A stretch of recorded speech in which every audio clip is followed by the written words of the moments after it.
अस्सलाम वालेकुम dear students. आज हम फर्स्ट चैप्टर के एमसीक्यूज क्लियर करने जा रहे हैं जो 9th क्लास का है बायोलॉजी का सब्जेक्ट का। तो सिंटेक्स बुक बोर्ड के फर्स्ट चैप्टर 9th बायोलॉजी के एमसीक्यूज जो हैं वो आज क्लियर करेंगे। तो चैप्टर हो गया एंड, नेक्स्ट चैप्टर स्टार्ट करेंगे। तो पहला एमसीक्यूज है a localized group of organism that belong to the same species.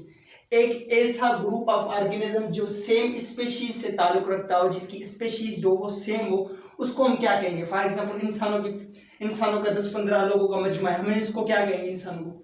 तो अब ये ऑप्शन से बायोस्फीयर, कम्युनिटी, इकोसिस्टम, पॉपुलेशन। अब देखें group of organism that belong to same species, एक ही स्पीशीज से ताल्लुक रखते हो, एक जैसे हो, फिजिकली मॉर्फोलॉजिकली कैरेक्टरिस्टिक एक जैसे देते हो, तो उसको हम क्या कहेंगे, कम्युनिटी कहेंगे, बायोस्फीयर कहेंगे, पॉपुलेशन क्या कहेंगे। तो करेक्ट आंसर कौन सा है, पॉपुलेशन। उसके बाद है increase quantity and quality of fishes production. अब जो फिशेस की जो प्रोडक्शन है उनकी क्वालिटी एंड क्वांटिटी को हम इंक्रीज कराते हैं। कौन सी डिपार्टमेंट है या कौन सी बायोलॉजी की ब्रांच है जो उस चीज से डील करती है।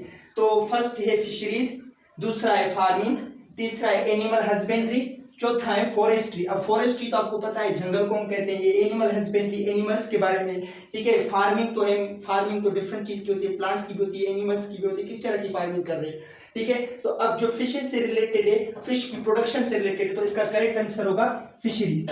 उसके बाद है study of remote past organic life with help of fossil record. अब जिसमें आप पास्ट को स्टडी करते हो, जिसमें आप for example millions years ago जो लाइफ एग्जिस्ट करती थी, उनका जो साइंस एग्जिस्ट करते हैं, उनकी आप स्टडी करते हो, फॉसिल रिकॉर्ड की स्टडी करते हो, उसकी हम स्टडी को हम क्या कहेंगे बायोलॉजी में, एंटोमोलॉजी कहेंगे, प्लेंटोलॉजी कहेंगे, टेक्सोनॉमी कहेंगे या हिस्ट्री कहेंगे। तो इसका जो करेक्ट आंसर है वो है प्लेंटोलॉजी। प्लेंटोलॉजी में आप क्या करते हो, ऑर्गेनिज्म की या किसी भी फॉसिल रिकॉर्ड की जो प्लांट पीछे मतलब गुजर चुके हैं, इस दौर में अब एग्जिस्ट नहीं करते, जो डायनासोर गुजर गए एग्जिस्ट नहीं करते अभी, उनकी आप पास्ट रिकॉर्ड की स्टडी करते हैं, उसको हम प्लेंटोलॉजी कहते हैं।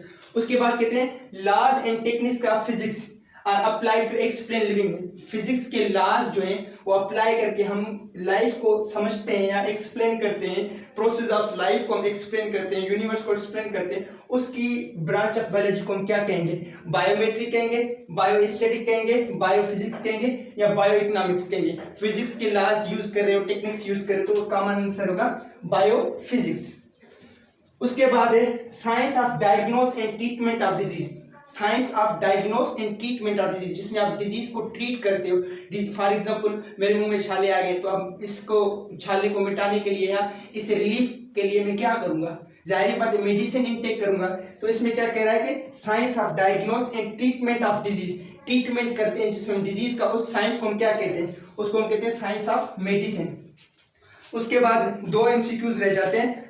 एक ये सिमिलर सेल कंबाइन टुगेदर, जब बहुत ज्यादा सेल सिमिलर सेल एक कंबाइन होगी तो क्या बनेगा, इसका करेक्ट आंसर है टिश्यू।